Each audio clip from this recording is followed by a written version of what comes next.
오늘은 그래서 예수를 믿습니다 라는 제목으로 말씀 증거하도록 하겠습니다.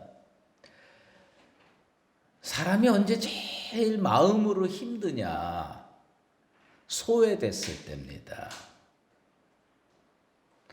가정에서 소외되고, 사회에서 소외되고, 친구들 사이에서 소외되고, 이럴 때, 또 교회에서 소외될 때 참 견디기 어렵습니다. 여러분 살면서 그런 경우 당해보신 적 있습니까? 여러 명의 친구와 함께 만나서 대화 나누고 함께 식사하고 차 마시며 즐겁게 시간을 보냈습니다. 이제 헤어질 때가 됐어요. 집이 머니까 헤어지기 직전에 화장실을 다녀왔습니다. 나와 보니까 지금까지 함께 밥 먹었던 친구들, 지금까지 함께 차 마셨던 친구들이 내가 나오지도 않았는데 다 집에 가버렸습니다. 그때에 우리들은 가끔 마음의 상처를 받습니다. 나는 이 모임에서 전혀 중요한 사람이 아니로구나. 그런 생각을 하게 되고, 그것도 아예 저들 마음속에 난 존재하지 않는구나. 안중에 없구나. 심한 섭섭함, 가슴의 상처, 이런 게요, 참 오래 갑니다. 그런 상처를 받으면요, 그 모임에 가고 싶지 않습니다. 그 사람 만나고 싶지 않아요. 제가 잘 아는 어떤 분이 은퇴할 때가 됐습니다. 정년이 됐어요.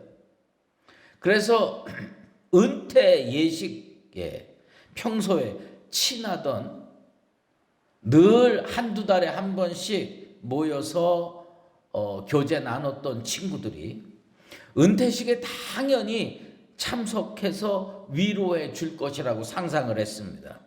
그런데 그분의 은퇴식에 딱 한 사람만 참석했습니다. 제가 그 한 사람을 무척 강조하고 있죠. 그 참석한 사람이 저입니다. 여하튼 딱 한 사람만 참석했어요. 이분은 너무 상처를 받은 거예요. 몇십 년을 한 달에 한 번, 두 달에 한 번 만나서 대화 나누고 식사하고 차 마시고 얼마나 많은 교제를 했습니까? 그런데 한 명밖에 참석을 안 했습니다. 이분이 그 모임에 안 나오기 시작했습니다. 깜짝 놀란 친구들이 전화도 하고 또 은퇴 선물까지 마련해서 그 다음 달 오면 드리려고 다 준비를 했는데 그분은 안 나갑니다. 그 누구의 전화도 받지 않습니다. 제가 가서 그날 안 온 분들의 이야기를 쭉 들으니까 다 나름대로 어려운 이유가 있었더라고요. 그런데 그 과정에서 그분은 이 사람들한테 나는 중요한 존재가 아니로구나. 그래서요, 지금 그분과 유일한 연결 통로가 저밖에 없습니다. 그분은 지난달에 제가 또 몇 명을 이렇게 조직해서 우리 냉면이나 한 그릇 먹읍시다.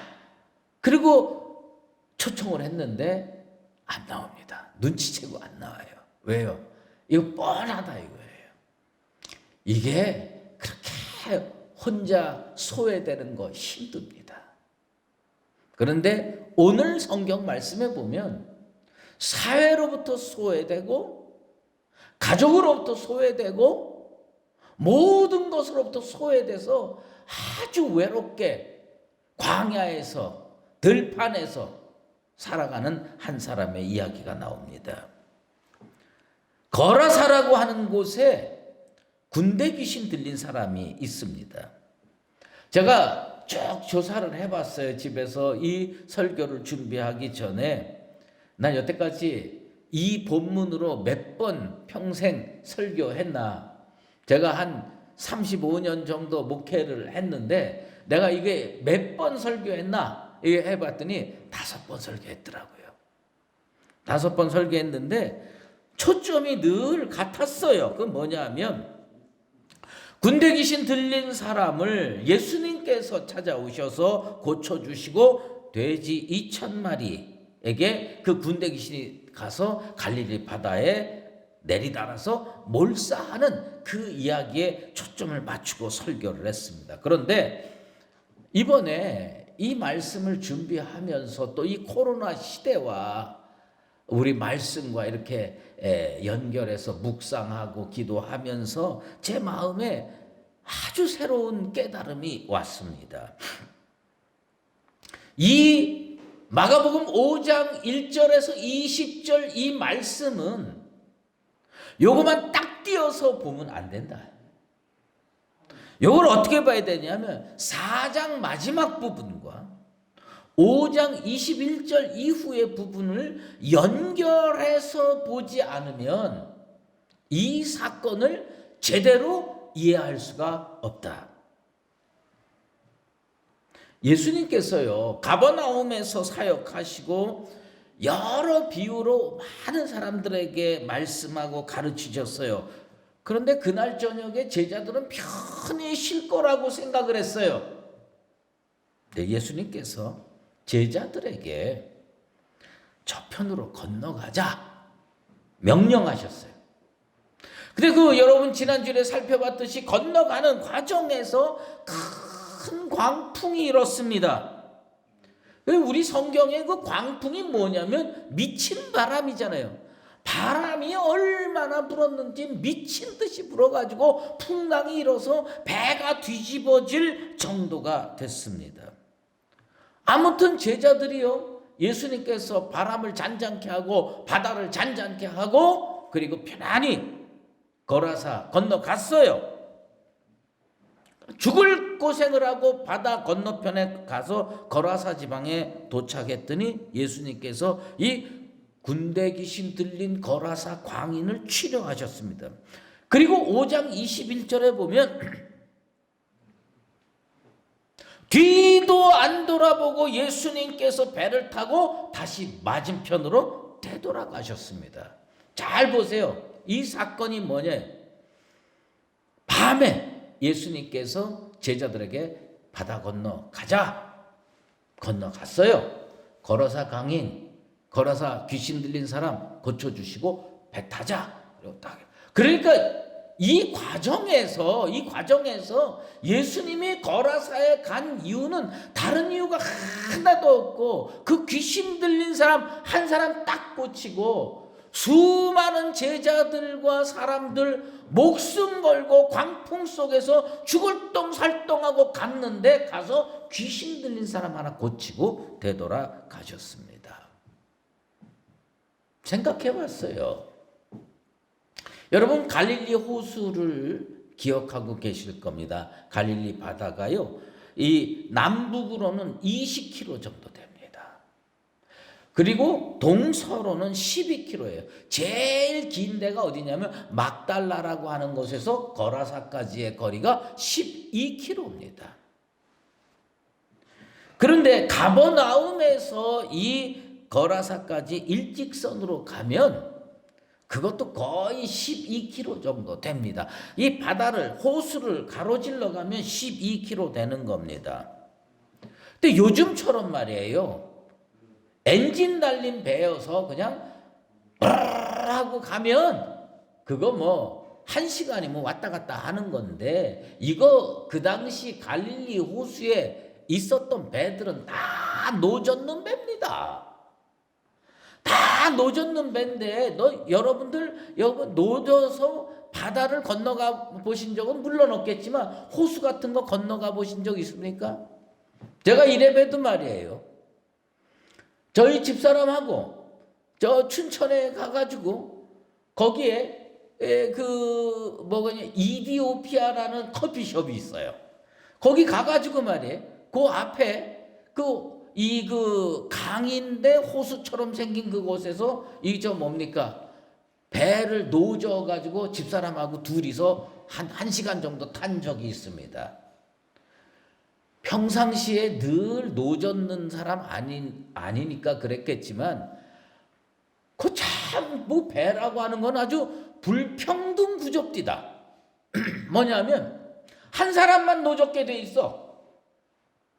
저희 집사람은요 그림처럼 여러 앉아 있었고 저만 열심히 졌어요.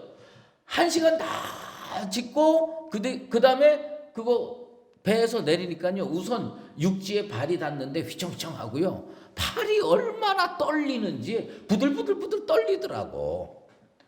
그런데 이게 폭풍우 치는 바다 12km를 건너간다고 생각해 보세요. 얼마나 힘들었겠어요. 최소 4-5시간 걸립니다. 4-5시간을 걸려가지고 막 노져 간 겁니다. 예수님의 사역이 얼마나 바쁘고 고됩니까?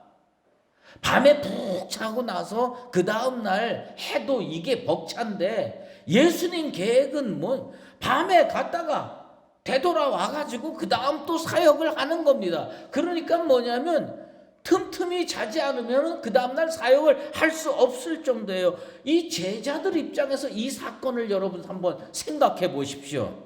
죽을 고생을 하고 따라갔는데 예수님이요 기껏 귀신 들린 사람 하나만 딱 꽂히고 또 노져서 그 밤에 되돌아오는 겁니다. 그거 외에는 아무것도 없었어요. 다른 일이 없었어요. 그러니 그 일 때문에 목숨 거신 거고 그 한 사람 때문에 왕복 60리 100기를 갔다 온 겁니다. 제가 이 말씀을 읽고 묵상하면서 내가 개인적으로 받은 가장 큰 은혜가 뭐냐?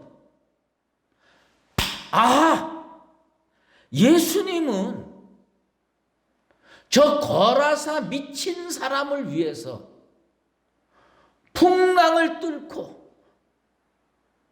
밤에 60리 100기를 왔다 갔다 하실 정도로 사랑이 지극하신 분이라면 나 같은 죄인을 위해서도 우리 주님 절대 포기하지 아니하시고 오시겠구나. 예수님은 하나님의 아들이시고요. 풍랑치는 바다를 꾸짖어 잔잔케 하시는 전능하신 분이라는 거 우리 잘 알고 있습니다. 이런 객관적인 사실 그거는요 우리한테 어떤 느낌을 주냐면 와 대단한 일이야 이런 경탄의 마음은 줍니다.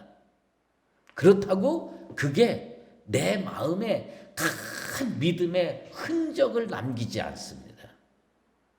그런데 이게요 예수님이 내가 아파서 내가 내가 진짜 힘든 일에 있어요. 근데 예수님이 그 밤에 60리 바닷길을 왔다 갔다 하시면서 죽을 고생을 해서 오직 한 가지 나를 위해서 왔다 가셨으면요 이건 평생 기억되는 사건이 될 수밖에 없습니다. 예수님처럼 전능하신 하나님의 아들이 그 밤에 제자들을 다 이끌고 고작 귀신 들린 한 사람만을 위하여 광풍이 대작하는 바닷길 30리를 노져 왔다가 30리를 노져 가시는 그분, 이분을 저는 새로 발견했어요. 지금까지는 요 바닷길 왔다 갔다 하는 거는 신경 안 쓰고 거라사 미친 사람을 고치셨구나 요것만 생각을 했는데 이번에 이 말씀을 다시 앞뒤로 연결하면서 느낀 건 뭐냐면 그 폭풍우 치고 광풍 대작하는 바닷길 30리에 갔다가 한 사람 딱 고치고 되돌아왔어요. 그 한 사람이 누구냐? 여러분이고 나입니다.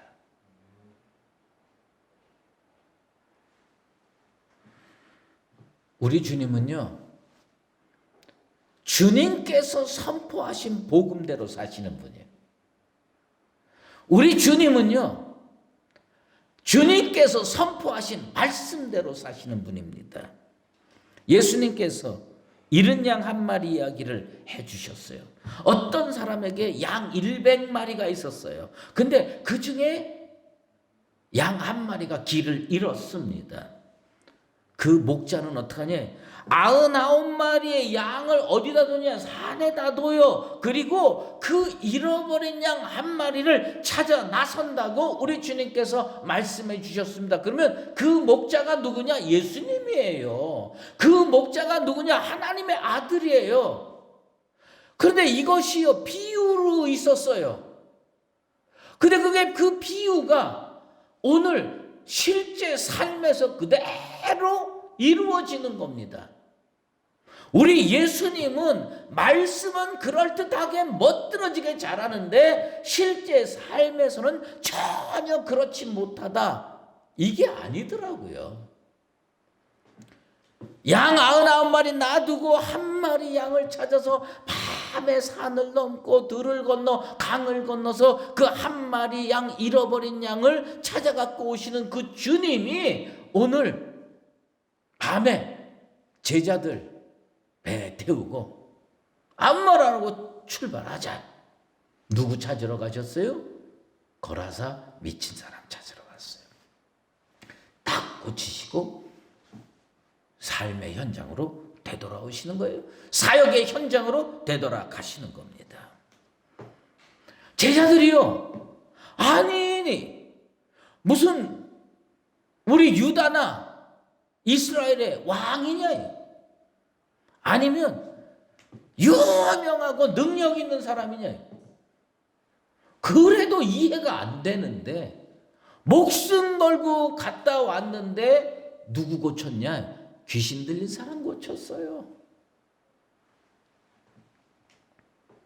적어도 일면식도 없는 귀신 들린 사람, 그 사람을 위해서 예수님은 광풍을 뚫고 갑니다. 사랑은 뭔지 아세요? 찾아가는 겁니다. 찾아가는 사랑을 전달받은 사람은 뭐가 생기냐? 믿음이 생깁니다. 오늘 이 시간에 예수님께서 여러분의 가정을 찾아가시게 되길 바랍니다. 여러분의 예배 처소에 찾아가시게 되길 바랍니다. 여러분이 휴대폰에 조그마한 화면으로 하나님께 예배 드리겠다고 그 앞에 나와서 하나님, 내 예배를 받아주시옵소서, 성령께서 여러분 찾아가 주시는 줄로 믿습니다. 거라사 지방에 귀신 들린 사람은 도시를 떠나서 광야에 혼자 사는 사람입니다. 타인과 융화되어 살 수 없는 사람입니다. 생활 방식이 너무 다르기 때문입니다. 세상이 그를 싫어했어요. 가족이 그를 싫어했어요. 모든 사람이 그를 포기했어요. 그는 어떤 사람입니까? 귀신 들린 사람이었습니다. 누가복음에 보면 이 똑같은 구절이 어떻게 표현되고 있느냐면 귀신이 가끔 그 사람을 붙잡고 있다. 저는 이 마가복음하고 누가복음하고 마태복음 요 사건을요 비교하면서 읽으면서 이 사람이 어떤 사람이냐? 성경 유심히 읽어봐요. 누가는요 의사 출신이기 때문에 이걸 아주 정확하게 표현하는데 어떻게 표현하느냐? 귀신이 가끔 그 사람을 붙잡고 있는 거야. 여러분, 그 의미가 뭐냐?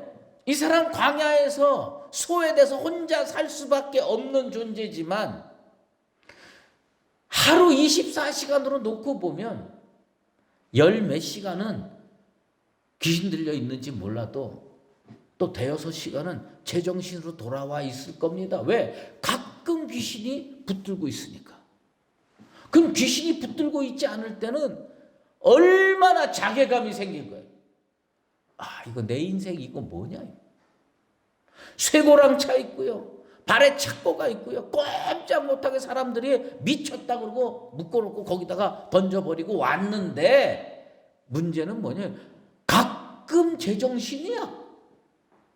제정신일 때 이 사람 어떤 마음이었어요? 제정신일 때 이 사람 어떤 생각을 할 거라고 생각하세요?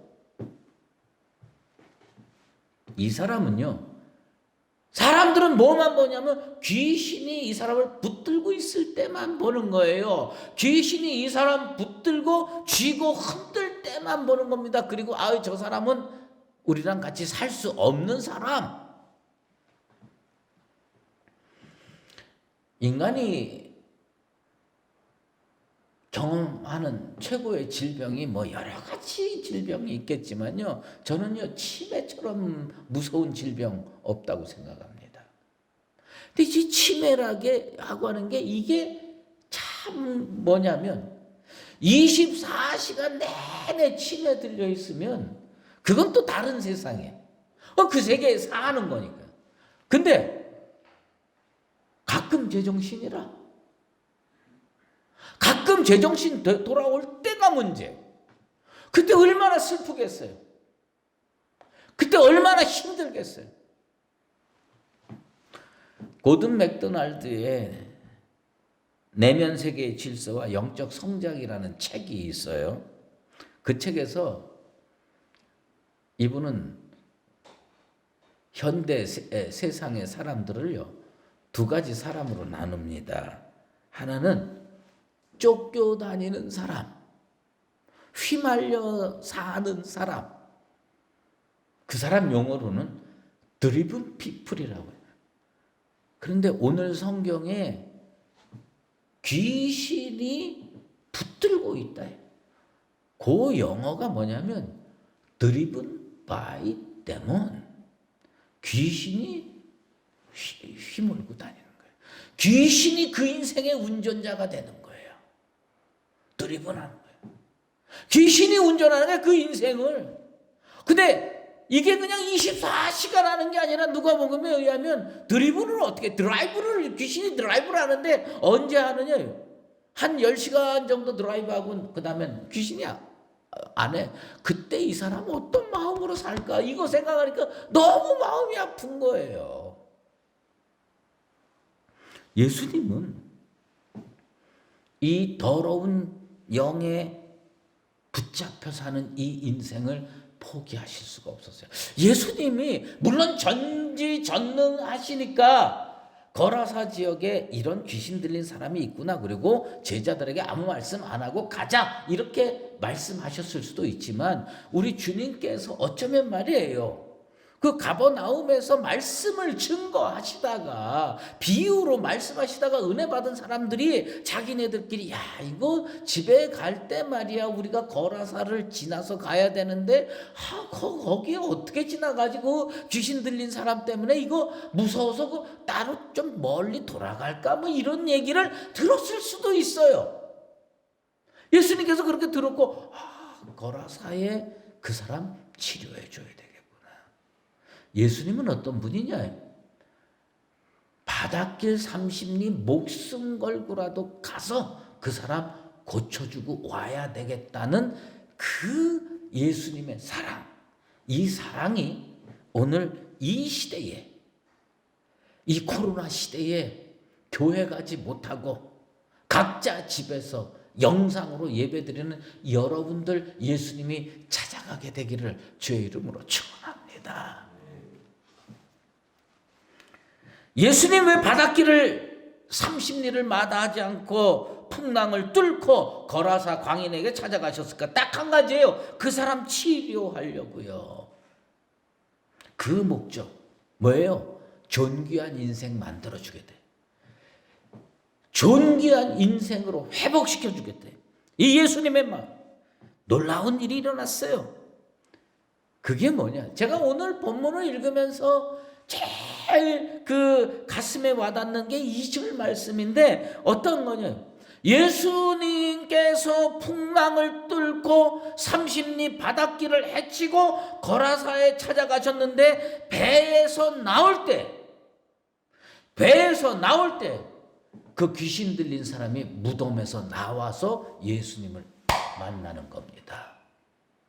배에서 나올 때 그 사람은 무덤에서 나왔어요. 그리고 예수님과 딱 만나는 겁니다. 제가 평생 성경을 읽었는데 이번처럼 이 말씀이 가슴에 다가온 적이 없어요. 야, 이게 대단한 일이로구나. 제가 이 귀신 들린 사람에 대해서 누가복음을 토대로 이 말씀을 했잖아요. 그게 뭐냐? 가끔 제정신이야. 늘 귀신 들렸는데 가끔 제정신이야. 이 사람이 얼마나 이 귀신 쫓아내고 정상적인 삶을 살았으면 좋겠다. 존귀한 인생으로 내 인생을 마무리하고 싶다. 이런 생각 안 했겠습니까? 그런데 예수님이 풍랑 뚫고 바닷길을 건너서 거라사를 찾아갈 가치가 있었어요. 뭐예요? 예수님 배에서 나오니까 이 사람 무덤 사이에서 나와서 예수와 만나는 겁니다. 오늘 예배의 현장이 여러분 비대면으로 예배 드린다고 낭망할 거 없습니다. 하나님께서 여러분의 예배 자리에 강림하시고 예수님께서 여러분의 예배 자리에 오시고 성령께서 여러분의 예배 자리에 임재하시고 여러분은 거기에 나아가서 마주치면 여기에 은혜의 역사가 일어나고 기적이 일어나고 변화가 일어나고 치유가 일어나게 될 줄로 믿습니다. 지금 우리 모두는 마음 한구석에 큰 상실감을 가지고 있음을 부인할 수가 없어요. 주일이 되면 당연히 깨끗한 옷 차려입고 심령을 준비하고 하나님의 전으로 나아가 예배 드리는 것이 몇십 년 우리의 영적인 습관이고 우리의 삶의 모습이었어요.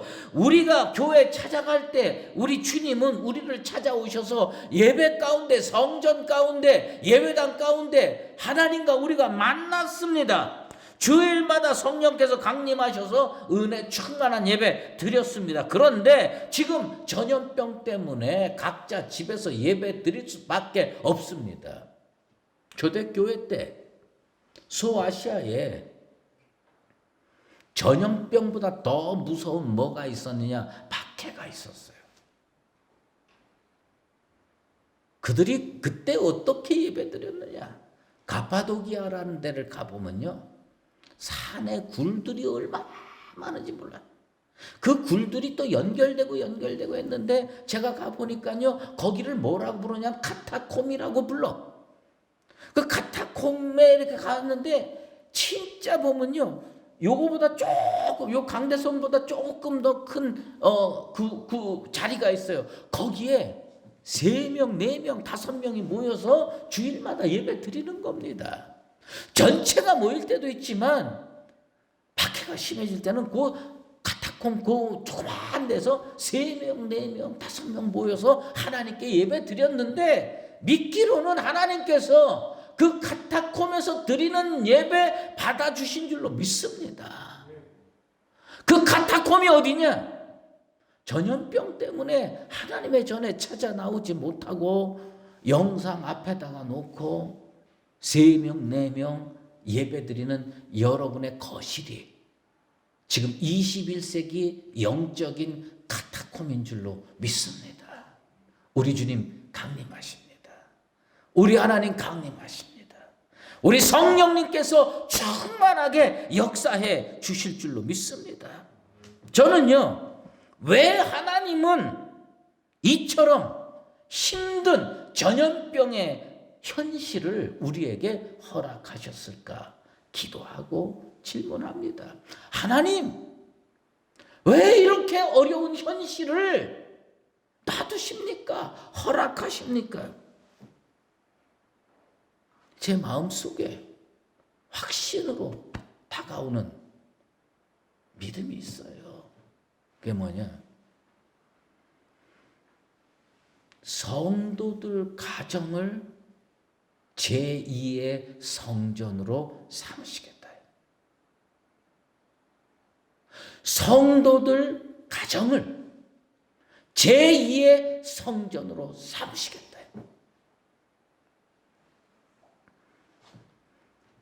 내 가정의 거실이 하나님께서 강림하시는 새 예루살렘의 성전 되기를 소망합니다. 아버지와 엄마와 자녀들이 함께 모여서 예배드리는 그곳에 성령 충만의 역사가 일어나게 되기를 바랍니다. 하나님의 뜻이 뭐냐? 여러분의 가정을 믿음으로 회복하기를 원하시는 거예요. 지금 한국 교회에 예전에는요, 짝믿음이라는 표현이 있었어요. 부인은 교회 나가는데 남편은 교회 안 나가. 이걸 짝믿음이라고 그랬는데, 요새는요, 부모는 교회 나가는데 자녀가 교회 안 나가는 집이 얼마나 많은지 몰라요. 우리 하나님께서 여러분들 각자를 선교사로 임명하셨습니다. 그리고 어디에 파송하셨느냐? 아프리카에 파송하셨느냐? 저 남아메리카 아마존 지역에 파송하셨느냐? 아니에요. 여러분 집으로 지금 파송하셨어요. 여러분 가정으로 파송하셨어요. 여러분 거실로 파송하셨어요. 하나님은 지금 나를 복음의 선교사로 내 가정으로 파송하셨어요. 그리고 이 가정을, 이 집을 하나님께서 선교의 중심지로 다시 회복하기를 원하시는 겁니다.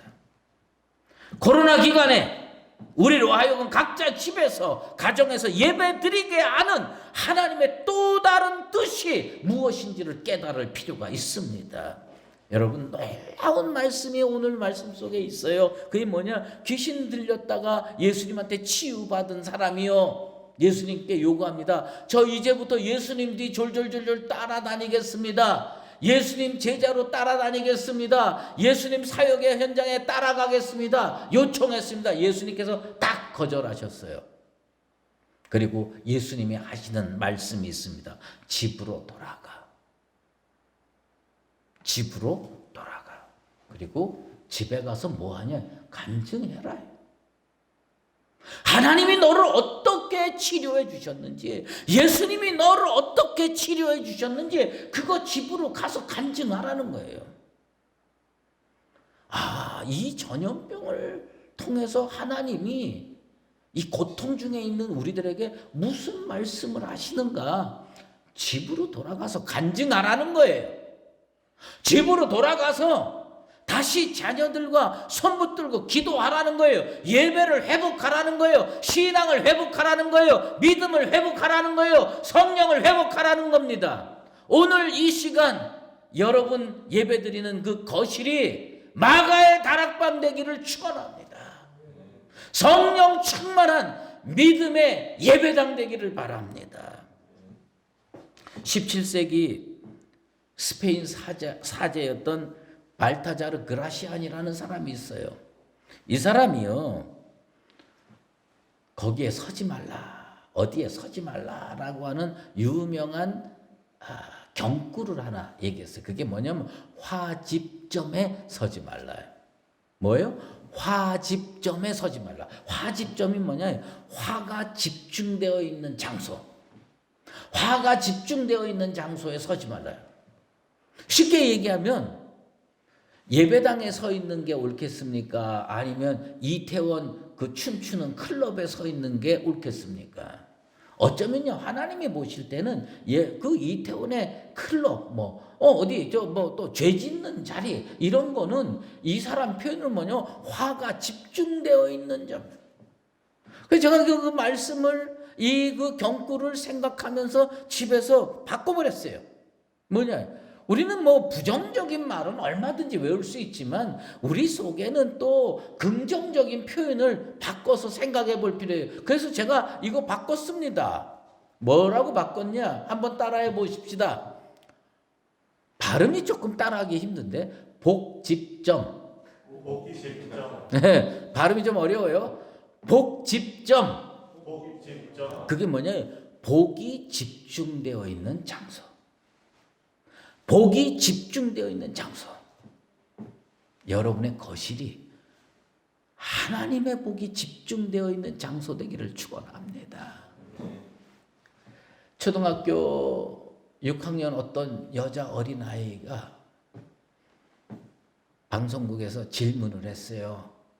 이렇게 마이크 갖다 대고 부모님들이 잔소리하냐, 부모님들이 충고하냐, 그렇다는 거예요.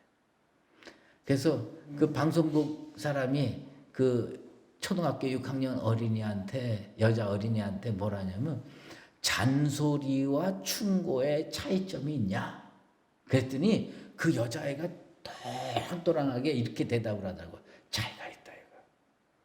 잔소리는 들으면 기분 나쁘대. 그러면 충고는 들으면 더 기분 나쁘대.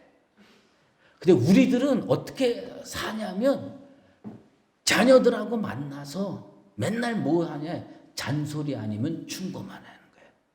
잔소리 하면 충고만 해. 요즘에 말이에요, 우리 부교육자들이 나를 슬슬 싫어하기 시작해. 코로나 초기에는 말이에요. 그래도 뭐 같이 이렇게 하루 종일 시간을 보내니까 신방도 못 가고 그러니까 뭐 그냥 처음엔 좋아하는 것 같더라고요. 그런데 내가 요새 계속 두 가지밖에 안 해. 잔소리, 오와 충고. 그랬더니 저분들 얼굴에서 평화가 사라지고 뭐만 있냐면 짜증만 가득 차 있는 것 같아. 근데 오늘 이 말씀을 보니까 뭘 해야 되느냐? 뭘 해야 되느냐? 간증해야 되는 거예요.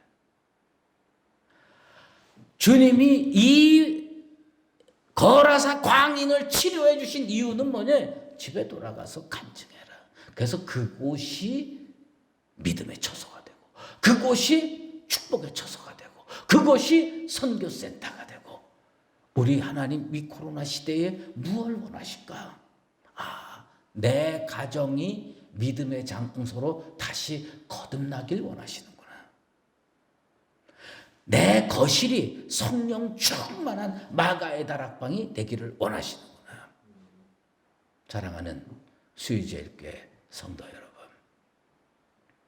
오늘 성령께서 여러분 집에 찾아가신 줄로 믿습니다. 거기에서 은혜 받으시고 치료 받으시고 예배 가운데 능력 체험해서 여러분들의 집이 복이 집중되는 지점이 되고 새 예루살렘 성전과 같이 은혜로운 장소가 되고 여러분의 가정이 믿음으로 회복되기를 예수 그리스도의 이름으로 축원합니다. 기도하겠습니다. 하나님 아버지 감사합니다. 오늘 우리 주님께서 그 광풍이 대적하는 바다를 헤치고 굳이 귀신 들린 그 한 사람 고치려고 다녀왔다는 사실에 저희들은 너무 고맙고 감사합니다. 주님, 거라사 귀신 들린 사람을 목숨 걸고 찾아가셨던 것처럼 이 코로나 질병 시대에 우리 사랑하는 수의제일교회 성도들 예배드리는 처소로 노져서 찾아가 주시게 되기를 바랍니다. 목적은 오직 한 가지, 그 사람의 은혜 주기 위해서, 그 사람에게 생명 주시기 위해서, 그 사람에게 복음의 진리를 전파하기 위해서 주님 찾아가셔서 그 사람의 인생을 회복시켜 주시고 그 가정의 믿음을 회복시켜 주시고 하나님의 축복이 되살아나는 믿음의 가정들로 거듭나게 도와 주시옵소서. 예수 그리스도의 이름으로 기도드리옵나이다. 이제는 우리 주 예수 그리스도의 은혜와 하나님 아버지의 그 극진하신 사랑하심과 성령의 인도하시고 교통하심이 주께서 이 코로나 현실 속에서 예배당을 찾아가지 못하고 주의 은혜를 기다리며 각자 처소에서 예배드리는 그 사람들에게 거라사 귀신을 찾아가셔서 치유해 주셨던 것처럼 찾아와 주시고 치유해 주시고 회복시켜 주심을 믿으며 예배드렸던 모든 수유제일교회 성도들 머리 위에와 가정과 예배의 현장 위에 이제로 영원히 함께 계시옵기를 간절히 축원하옵나이다. 아멘.